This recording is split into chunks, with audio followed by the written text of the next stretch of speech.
I wouldn't have anything else done unless it was a memorial piece for Scott, and I basically was thinking about doing that at a convention that comes to Massachusetts, and Judy Parker is one of the people that I would have do some of the stuff, have something done like that, because some of the stuff that I started with was her designs. So I would basically, if I was to do anything, if I ever get a hold of her, to be able to do something for him, because you know, she was very close to Scott and sort of coaxed him a lot when he went to any of the conventions to try to get him to further himself. It's hard. It's really hard because I look at other tattoo artists' work still and I say, well, it's good, but it's not as good as Scott's. I like this, but it's still not as good as Scott's.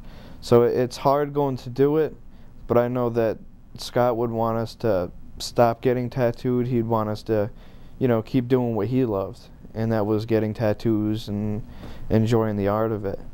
I have a tattoo on my ankle, and Scott was really into the Celtic designs, and so this is a Celtic on my ankle.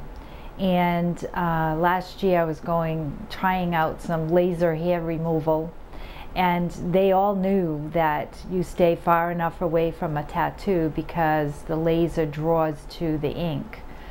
And this person, she saw the tattoo, everything, and then toward the end of the session, she got too close, and it jumped and it damaged the tattoo.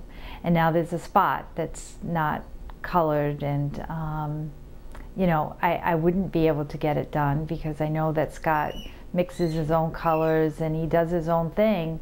So for me, you know, having that spot there, it's a reminder that Scott's not here, and you know, it's more of a memory. So I think leaving it is probably the best thing to do.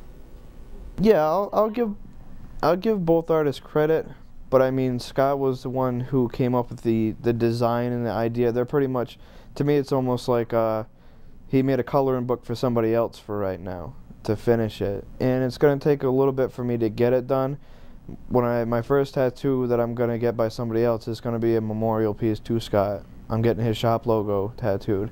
And then I'm going to eventually work up to getting that piece finished for him. But it's hard because at first, when everything happened, I said that I wasn't going to get it finished because to me it feels finished to me. But I just kind of want to get it done so it's finished for him. When Scott passed away, I thought for sure that was it, no more. He was the only person I could trust. And for me, trust was a very big thing, and I told Sandy, I don't think I'm going to get any more. And if it wasn't for her saying that's not what Scott would want, I probably still would have that, you know, he was the only person I could trust. I've talked to other artists, award-winning artists, and none of them made me feel as comfortable as Scott did. So it was not only his talent, but just the comfort level, and he eventually just became a really good friend. So it was just all of that combined that I really couldn't find anywhere else. I would like to be able to make the work look like I did it originally.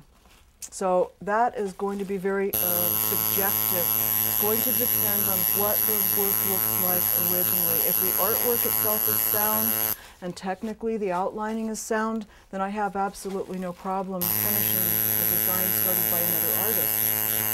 If it was poorly drawn and poorly executed, then yes. In that respect, I won't finish it. I would suggest that the person cover it or go to a different artist and have it completed. If I'm going to put my name on it, that means I'm taking responsibility for the original work. By Scott, it's a green man, which is, it's like a man's face, but his hair and beard are all made out of leaves, and I have a gargoyle holding a skull with he called it his dragon lady. She's crouched down, and they're kind of like the protectors. And he had done the outline, and then after that I was going to come back and have it colored. But unfortunately, he had passed away before I could get a chance to have that finished. So I don't mind doing it. I'd rather not finish something that was outlined by a previous artist, but in cases like this, it has to be finished, so I feel comfortable doing it. Yeah. Right here is a weeping Buddha, and the whole theory behind the Weeping Buddha is, in Buddhism, he has his head in his hands because he is taking on the sorrows of the world so that you don't have to take them on. And it's kind of fitting because that was one of the last tattoos that Scott did for me. And again, I don't know why we never did the stonework. We could have done it that day and we didn't.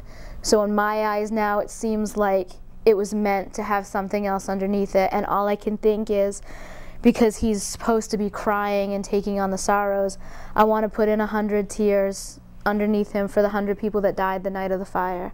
And the two biggest ones, a big one will be for Scott, a big one will be for Rich, his friend.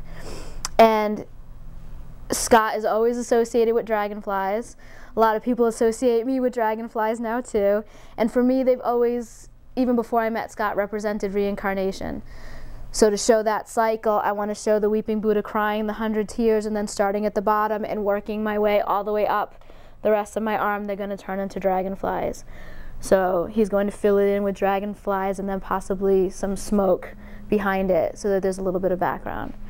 I've had to continue on because I wanted to finish the work that he had started.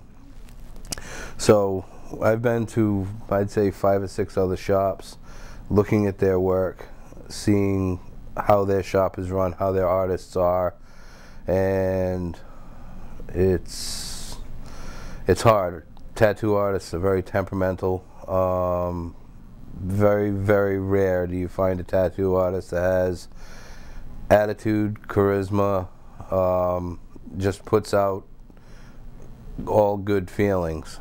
And I finally found one place that that probably was is a pretty good comparison to Scott's shop, and that's Inflicting Ink down in Portsmouth. I had been wanting to have a boon fairy put on my leg. Scott was going to do, that was because he wouldn't cover my fairy. We had discussed him putting my boon fairy next to my fairy that he did. That was going to be the general large piece, and at that time I only had her done, and then I was going to come back and he was going to do Boone. And I always wanted to still have Boone put on my leg, but I wanted Scott's face instead of the little teddy bear face that goes on. But it had to be someone special to do that.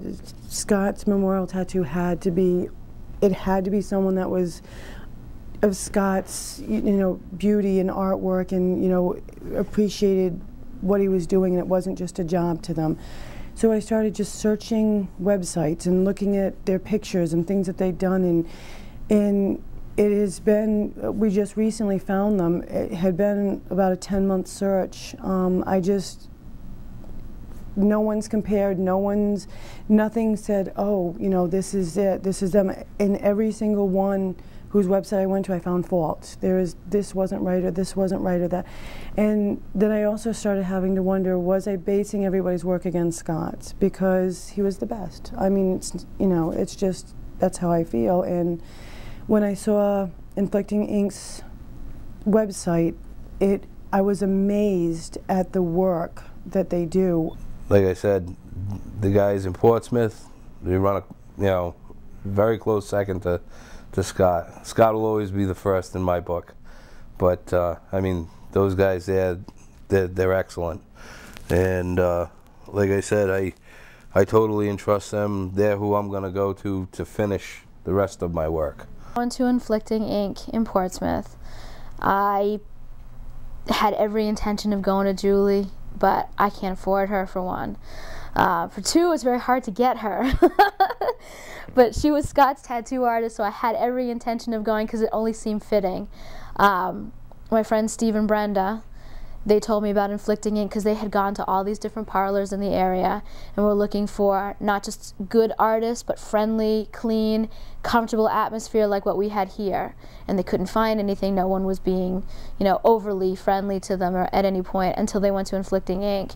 And they went there, and the guys there were just so understanding of how important the tattoos that they were going to be getting from this point on would be. And they knew all about Scott. They knew all about what people who had gone to Scott were looking for. And so they went there. They felt totally comfortable. They had a tattoo each done there, and then they went back for more, and they kept telling me. I was like, oh yes, I have to go up there, I'll go up there. And I didn't really think I was gonna make myself go up there and actually get a tattoo. And then my friend Elena decided that she was going to get a new tattoo, and it was just kanji on her back. But she as well only has tattoo work done by Scott, that's it. So this was a really big thing for her, and it was very important for her that I go. So I went with her. And as soon as I walked into this guy's booth, there was a big Betty Page poster in there, and I was like, ah, this is Scott. And then there were 3 Black Sabbath songs in a row. I was like, this is Scott. So there were so many signs that said, be comfortable with this guy. And I was talking and talking and talking to him. I've never met him before. I watched him do work on her back because I'm used to watching, and I can tell how comfortable a tattoo artist is with their own work just by watching them. And he was very light-handed. He wasn't gripping the machine, and all the little things that Scott had taught me were coming through, and I could see it. And I just watched him, and I had no intention of actually making an appointment that day, but when he was done with her piece, I said, you know what do you think about doing this? And he was just so open and understanding about what I wanted to do with it. It was only fitting to say, yeah, I want this guy. The first tattoo I had them do was the skull with the tattoo gun, which was a memorial to Scott. Well, if it's already outlined, you have to try to work with the person to figure out what the other artist was trying to accomplish when they started doing the tattoo. You know, so you're not taking it in a different direction from where they started. Keeping that in mind, you can pretty much work with the client to get, you know, what they wanted finished, get it finished. You know, the only way I could see it is if, you know, if you had your butcher die or something, you're not going to become a vegetarian. You're going to go get it somewhere else, you know. Someone has to supply because if there's a demand for it, so